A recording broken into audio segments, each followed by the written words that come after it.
This man said he and a number of children had escaped by smashing glass doors and using knotted sheets to climb down outside walls. We saw the aircraft bank and turn, and as we saw it turn, we saw smoke coming from both wingtips. And all of a sudden my wife looked over there and she could see from the angle she was sitting the flames bursting in the air from the aircraft coming right down to the street. A thick plume of smoke still hangs over this residential area. Dozens of local residents who I've talked to are wandering around in a state of considerable shock. Many have lost friends and relatives and are desperately trying to find them. Ernest Prempeh's two children were playing outside his flat when the plane came down. One child is still in hospital, the other missing. There's a cafe under with a lot of children playing in the cafe. And were many of the children injured? Yeah. Ruth 𝗙𝗹 jumped out of her window to safety, leaving behind a daughter who had burned alive. My first daughter, 𝗢𝗙𝗹, was in the kitchen shouting, "Mama, Mama, help me, Mama, help me." I cannot go inside because the fire was coming. I tried to pass through the living room. The door there was locked. So my daughter was inside alone shouting, "Mama, Mama." In fact, all I knew that my daughter was dead.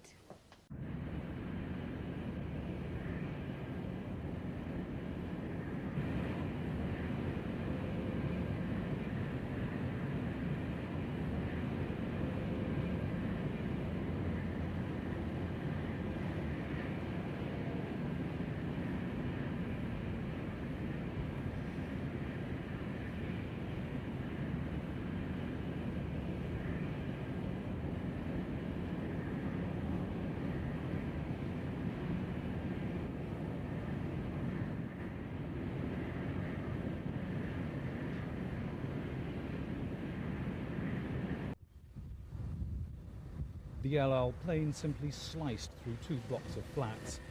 It was the worst catastrophe to hit the Netherlands since the Second World War. It wasn't until early this morning that rescue teams succeeded in getting into the buildings to bring out some of the victims. At first light, the devastation caused by the El Al jet was unmistakable. A residential block sliced open by the impact. The residents had virtually no warning, the plane dropping like a burning stone through the building. Some bodies were recovered, hoisted carefully away from the debris. But the work was slow and difficult, the firemen fearing the building could collapse at any time. On the ground, the possessions of those who lived here scattered among the wreckage. The firemen who first arrived said they were met by a wall of flames. When the firemen first arrived, the surrounding were fire. In the flat, on the floor, where you looked, there was fire. And how did some people manage to get out? The people jumped from the apartments. They ran away. They ran to family. Only the undercarriage was still recognisable. The problem for the firemen here is that they simply don't know how many people were in the building when the plane crashed. They expect it'll take several days before they've recovered all the bodies and identified those who were killed. There are 9 layers of this flat building, and everything that was knocked out between was 3 at a broad of 3. So it's 9 times 3, 27 absolutely gone. And the average is about 4 people, 4 inhabitants on every living unit. Began moving in to help with the operation. Heavy lifting gear is now in place, removing some of the most dangerous parts of the wrecked flats. Libby Wiener, ITN, Amsterdam. Airline worker Emil Seder and his wife Siska had just settled down to watch the big soccer match on television. Most other families on the Bijlmermeer estate were doing the same when disaster struck.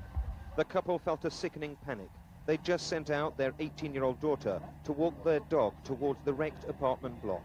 Their son was delivering pizzas to the same place. We ran out to look for my daughter, and then we cannot find her.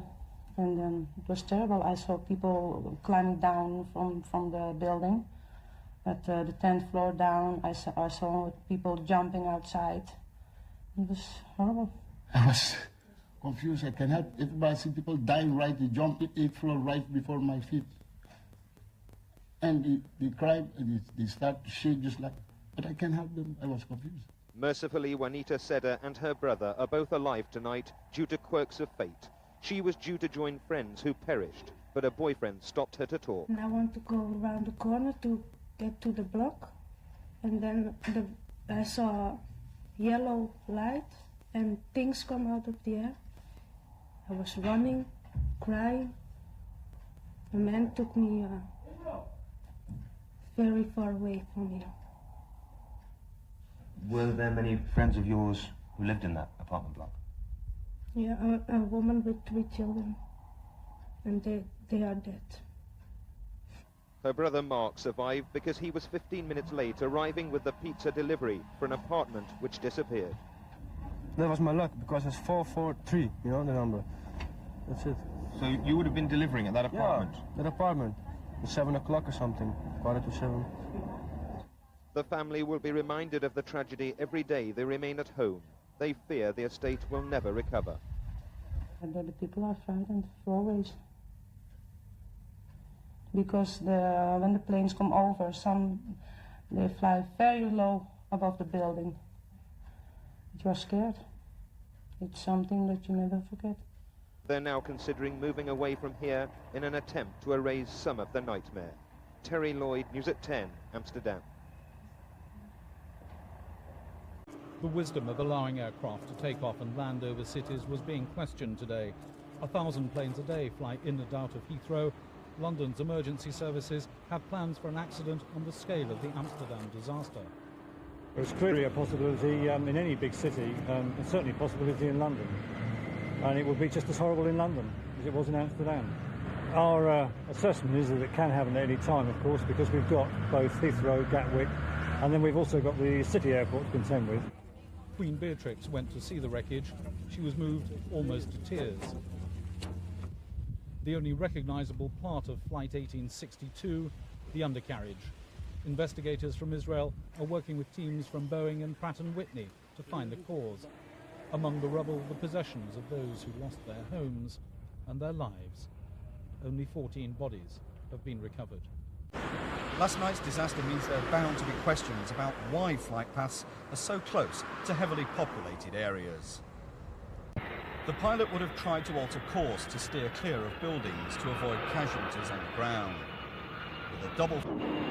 El Al's unparalleled reputation for security convinces most experts this disaster was not the result of a terrorist attack. Instead, they're looking at what actually happened. I would say it was a desperate few minutes. I know a number of the Israeli pilots, and they are all very good pilots indeed, and I'm sure this particular captain was doing the best he possibly could, but I think the circumstances possibly were beyond him. We were east of Schiphol.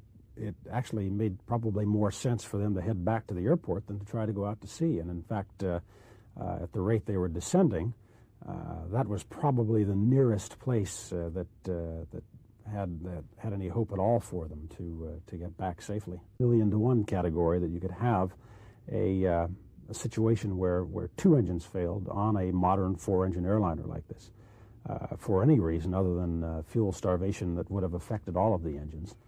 It appears to have been unlikely, and on the record of El Al, who have never had a bombing in the air, they had one incident which was discovered before takeoff. They probably have the finest security in the world, and it would seem perhaps unlikely, but one cannot say for certain that there wasn't some form of sabotage. It's extremely rare for one engine to fall off, let alone 2, and I don't think it's happened before on this aircraft. Airport approach and departure routes try and take aircraft as far away as possible from the biggest concentrations of population, but there was no option in a case like this. The pilot just doesn't have a chance. You had some sort of major internal derangement in an engine through an internal failure or something hitting it, and you have an uncontained failure where bits of debris come out of the engine. Then those bits of debris could either directly hit the other engine or be ingested by the other engine. Flight paths into airports are designed to avoid built-up areas as far as possible. For smaller airports like Leeds, that's still the case. But airports like Heathrow and Schiphol have been engulfed by growing suburban areas. The Schiphol disaster was an accident waiting to happen. However astronomic the odds against it, everyone in the aviation business knew that they might one day face a tragedy on this scale. Indeed, it seems impossible to eliminate the risk altogether without abandoning the modern civil aviation business. Lawrence McGinty, ITN, Central London. The houses are rebuilt, a garden covers the crater where the jumbo jet crashed, and Father Patrick Keegans and the people of Lockerbie could today offer words of encouragement to the bereaved of Amsterdam. Offer people help, but get help yourselves as well, and recognise that a disaster doesn't happen and go away. A disaster actually gets worse as it goes along because the whole extent and the whole enormity widens out. The picture gets bigger and bigger and bigger and gets worse. It may get worse, but Lockerbie's community leaders and people say it should get better, and they're preparing to do all they can to offer support. We will offer help, and if they care to take it up, then they're free to do so. I'm not sure what expertise we can hand on, but we have had 4 years worth of experience. Experience gained here at the local emergency planning centre has already been passed on even before today to the Dutch authorities. The man who coordinated the council's handling of the Lockerbie disaster sent this report to the Dutch government last year. There hadn't been much work done on the impact on a community of something like that, and we had fairly well documented our experience, and we actually had staff working within the community for a year after the disaster. Now, almost 4 years on, this community will hope that the lessons it learnt so painfully can provide some comfort for others. 𝗙𝗹 News at 10, Lockerbie.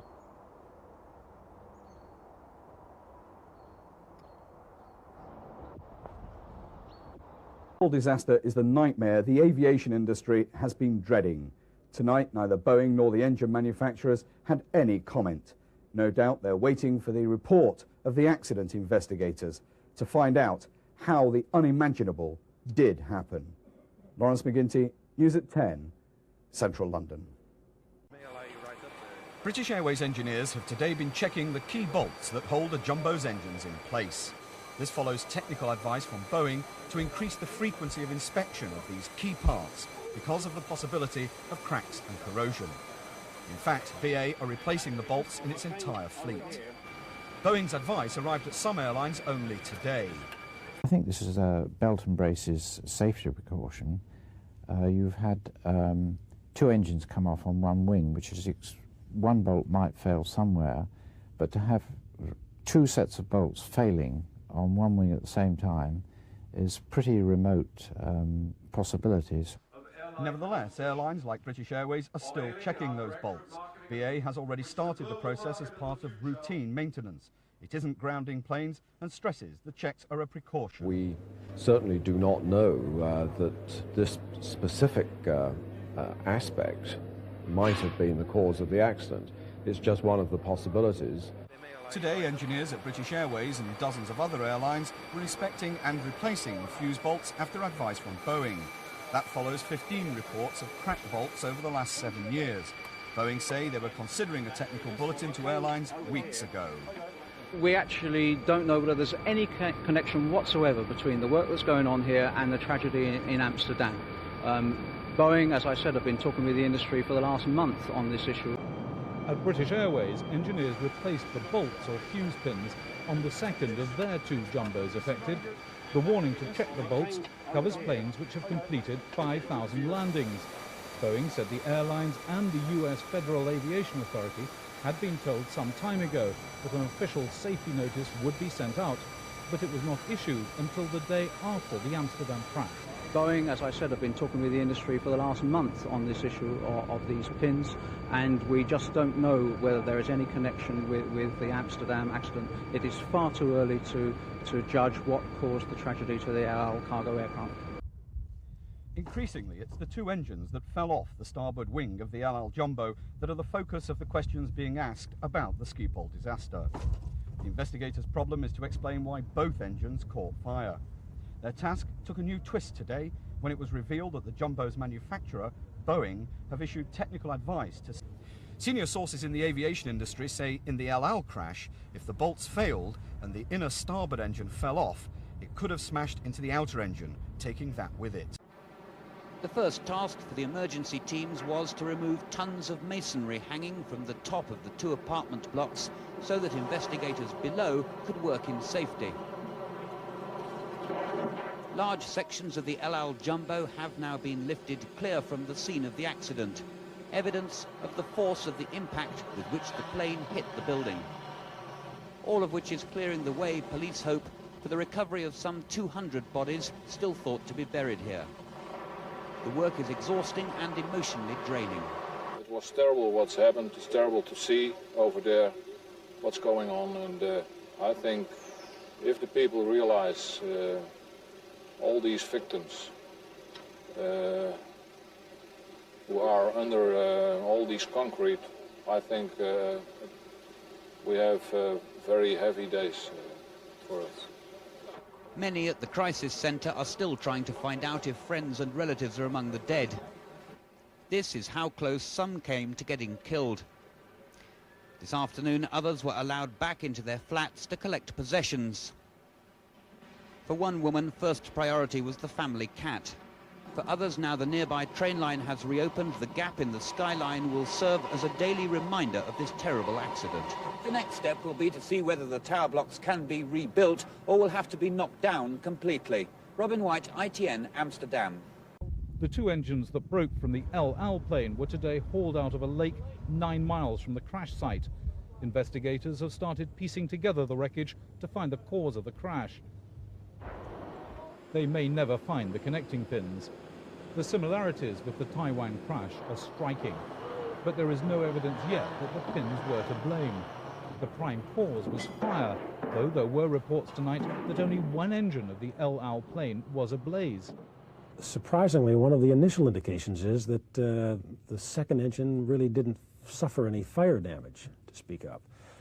That introduces a new factor because it then raises questions of why that engine was indicating some sort of a failure, why they reported it as a fire or a failure of some kind, and then why it fell off the wing if in fact it wasn't suffering the same sort of damage from fire that the first engine was. This is how close some came to being killed. Only 12 bodies of the 250 thought to have died have been recovered. The fear now is that many flats have been so badly damaged, they'll have to be demolished. Emergency teams were at the scene of the crash all night, damping down small fires that continue to break out. The hunt for bodies continues regardless of the hour. 6 more victims have been found, bringing the total to 12. This morning, operations moved to the top of the 2 crippled apartment blocks, cutting away dangerous overhanging masonry so that investigators can work below in safety. Somewhere underneath hundreds of tons of rubble, they expect to find upwards of 200 more bodies. For the rescue teams, the work is dangerous and emotionally draining. It was terrible what's happened. It's terrible to see over there what's going on, and I think if the people realize all these victims who are under all these concrete, I think we have very heavy days for us. More teams are being drafted in, specialists in body identification. Police are pumping out local ponds looking for the black box flight recorder. Large sections of the aeroplane have now been uncovered and are being taken away for accident investigators to examine as the authorities try to pinpoint the reason for this disaster. This is how close some came to being killed. Many here are still very frightened. I'm afraid. Yeah, maybe it happened again. So it can happen also anywhere, but yeah, here you live so close to the airport. So. 𝗙𝗏 is one of many still looking for missing friends and relatives. We try to contact all those we know, but all the lines are dead. That's why we decided to come down and meet our family. This morning, the commuter line was reopened. For those on their way to work, a chance to see the devastation that has torn apart so many lives. Structural engineers will now be examining these blocks to see whether they can be rebuilt or whether they'll have to be knocked down and everybody in them rehoused, adding still further to the misery caused by this accident. Robin White, ITN, Amsterdam. Up till now, the vast majority of those killed in the air disaster were still buried deep beneath the rubble of the flats. But this morning, as the firemen moved lower into the mounds of debris, they began to recover more of the bodies.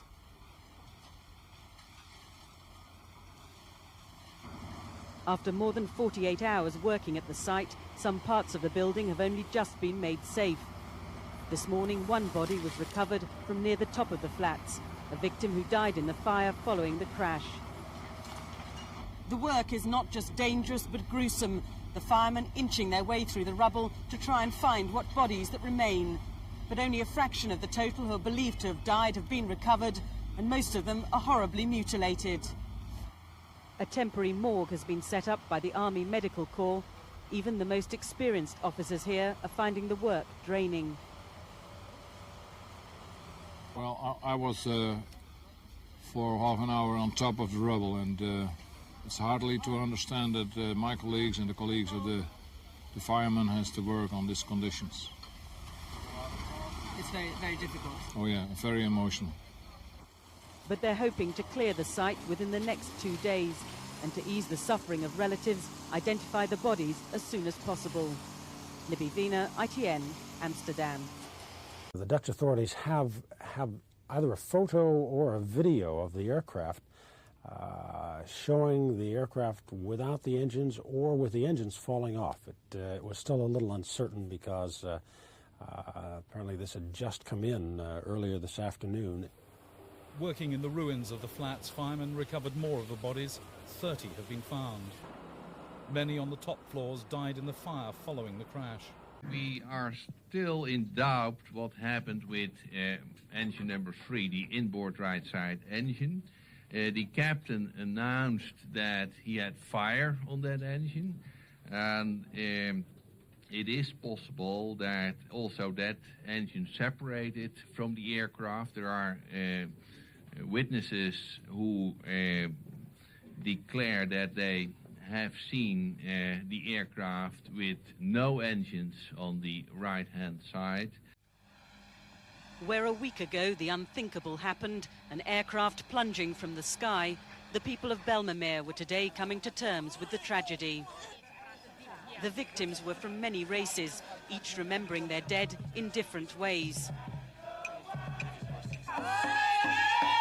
These Ghanaians wearing red, their traditional colour of mourning, had found exile in Holland. For many, their lives now ruined. All Ghanaians, we are very sad today with Suriname people, Nigerians. And I think since I came to Holland here, this is my 12 years in Holland here, that's my first time to meet this problem. And we hope we are not going to see this problem again. We hope for the best at the time. More than 10,000 turned out for a memorial march through the estate. The firemen who'd fought the blaze caused by the crash, walking alongside friends and relatives of the victims. As they reached the site, some were overcome with emotion.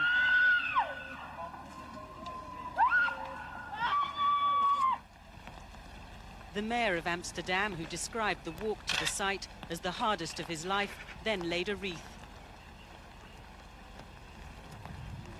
Ironically, Bijlmermeer used to be one of the most neglected estates in Amsterdam.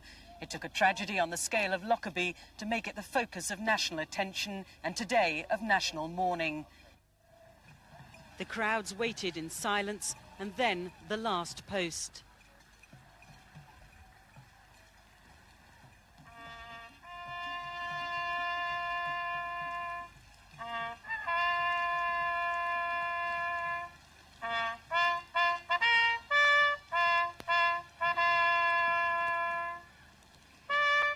Libby Wiener, ITN, Amsterdam.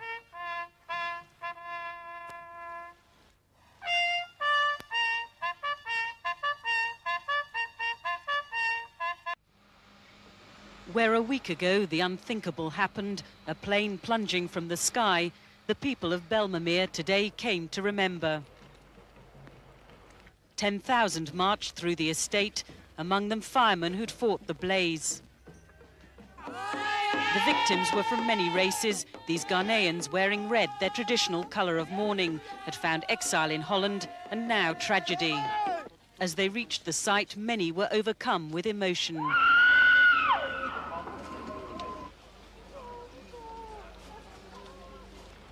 The mayor of Amsterdam, who described the walk as the most difficult of his life, then laid a wreath on behalf of the city. Even now, many victims of this disaster have still to be identified. But today, Holland showed it would not forget them.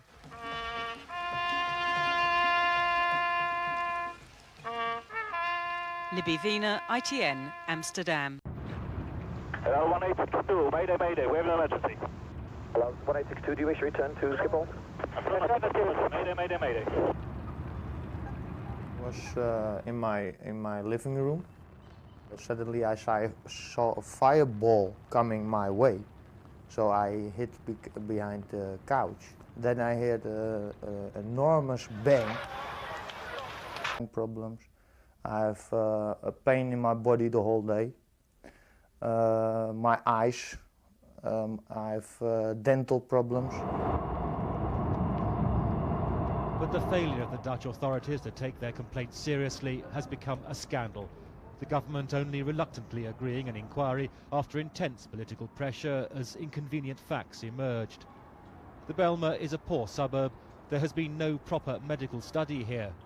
But last week, a leading pathologist revealed he'd warned the health minister last year he was seeing an unusual number of cases of autoimmune disease among residents and rescuers. It can be triggered by exposure to toxic chemicals. She refused his call for a program of blood tests. Officials refused too when he then asked that GPs be alerted to look out for signs of the disease.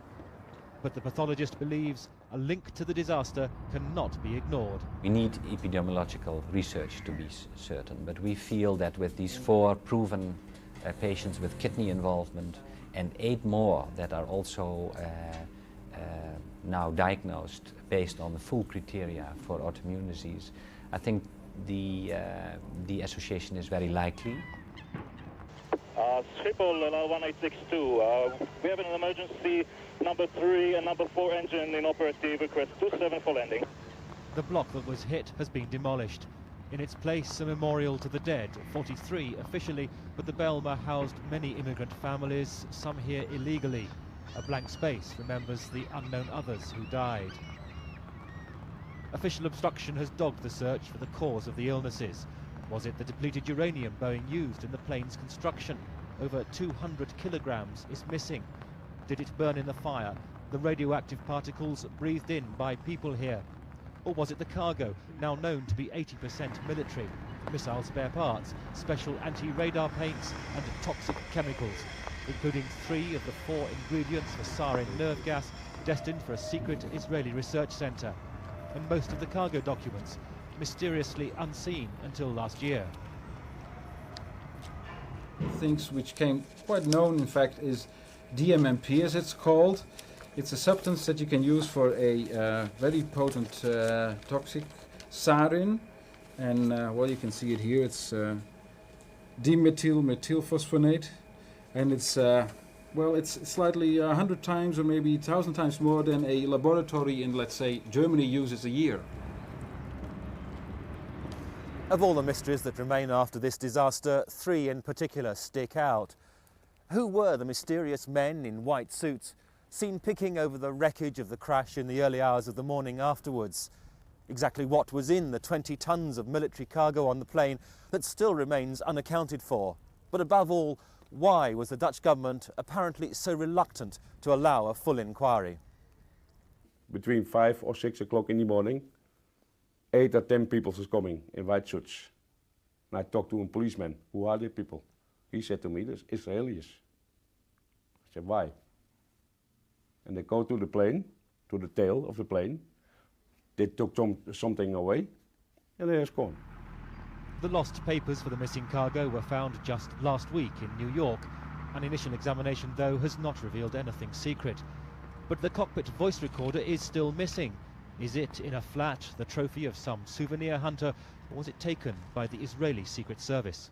Well, I don't want to get into speculation because I think speculation is what has generated a lot of the misinformation that has been surrounding the investigation here in Holland and has provided the newspapers with a lot of incorrect information. The fact is that we've never had anything to hide. 1862, just to be sure, your engines number 3 and 4 are out? Number 3 and 4 are out, and we have problems with our flaps. Few answers and more mysteries have come from the inquiry itself. This week, a Dutch 𝗙𝗹 employee told of a break-in at his nephew's home. 2 burly men speaking English took airline documents he'd left there. His wife was told, but didn't tell him. She used to work in Israeli security at Schiphol Airport. For the Dutch, this has become a political crisis. 5 officials have been suspended, and 𝗢𝗎 is one of 2 ministers who could lose their jobs. Both are deputy prime ministers in the coalition. This was a matter where I was confronted with a very, in my opinion, very professional opposition. Ministers lying not only to me, to the press, but also to Parliament. The outcome could be that the government has to resign. 1862, continue descent 1,500 feet, 1,500. 1,500, then we have a controlling problem. You have controlling problems as well. What you... The Dutch government's reluctance to investigate stems most perhaps from the evidence that Israel was given special privileges at Schiphol Airport. Their security guards could carry guns. There are suspicions a blind eye was turned to much of their operation. For Israeli military flights in aircraft with civil markings were extraordinarily frequent. You start to talk to the spotters at the Schiphol Airport, and the Dutch are inveterate spotters. You start to see that movements of Israeli aircraft probably account for about 50% of all military aircraft movements in Schiphol in that period, 1990 to 95. The inquiry publishes its report next month. It may have a devastating impact on Dutch politics.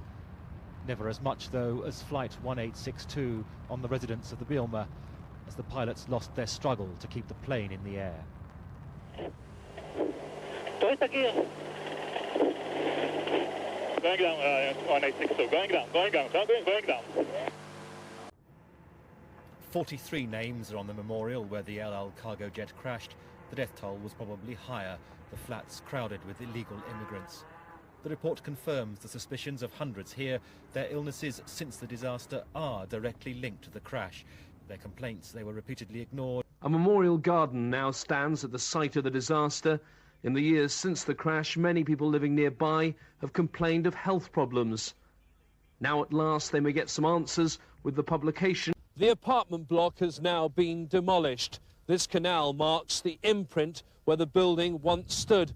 This bridge was the centre of the crash site. It's now more than 6 years since the disaster, and still hundreds of local people are complaining of persistent health problems. André Bos was one of the first people on the scene. It was a complete mess. The houses were all burning. People were in it. We have taken a lot of them out. And some people were hysterical. What sort of health problems are people in this area suffering? A lot of people have skin problems, pain in the bones, lung problems. Has there been a cover-up here? Oh, what do you mean by cover-up? It's very important that we have made a report after 6.5 years. We wanted to find the truth. The Dutch government have, during the 6 years, not done what they had to do. Every minister from 10 departments have done their work well or not well, but there was no coordination. The report strikes at the heart of Wim Kok's government. The harshest words are for his 2 deputy prime ministers. His coalition could collapse if one of them is forced to quit. Both have withdrawn their promises to resign if criticised. 𝗙𝗹 Borst on the left is singled out for failing to investigate the health effects of the disaster. It is very clearly that she broke her word, and I really hope and expect that this minister will have to step down. The report confirms too what many had suspected was the reason for the cover-up. The Dutch government allowed El Al special facilities at Schiphol Airport where secret cargoes were shipped to Israel. The real contents of the plane's cargo only became apparent last year. Mostly military, not the flowers and cosmetics originally claimed. It included 3 of the 4 ingredients for sarin nerve gas.